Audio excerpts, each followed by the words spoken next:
Congress MLA Kadiyam Srihari సంచలన వ్యాఖ్యలు చేశారు. కల్వకుంట్ల కుటుంబంలో గొడవలు ఆస్తుల కోసమే జరిగాయని కడియం శ్రీహరి ఆరోపించారు. గత 10 ఏళ్లు తెలంగాణ వనరులను దోచుకుందన్నారు. ధరణి పేరుతో 1000 ఎకరాల భూములు కబ్జా చేశారని, కాళేశ్వరం ప్రాజెక్టులో 1000 కోట్లు సంపాదించుకున్నారని వ్యాఖ్యానించారు. కేసీఆర్ కుటుంబ గొడవలకు ప్రజలకు కాంగ్రెస్ కు సంబంధం లేదని కడియం శ్రీహరి అన్నారు.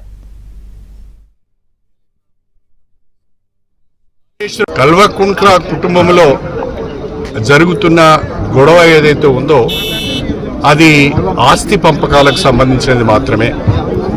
గత 10 సంవత్సరాలు అధికారంలో ఉన్న కల్వకుంట్ల కుటుంబం తెలంగాణ వనరులన్నింటినీ కూడా విపరీతంగా దోచుకున్నారు. ధరణిని అడ్డం పెట్టుకొని 1000 ఎకరాల భూమిని కబ్జా చేశారు. కాళేశ్వరాన్ని అడ్డం పెట్టుకొని 1000 కోట్ల రూపాయలు సంపాదించుకున్నారు. ఇప్పుడు ఆ 1000 కోట్ల రూపాయలను పంచుకునే క్రమంలో 1000 ఎకరాల భూములను పంచుకునే క్రమంలో వాళ్ళ కుటుంబంలో గొడవ జరుగుతున్నది.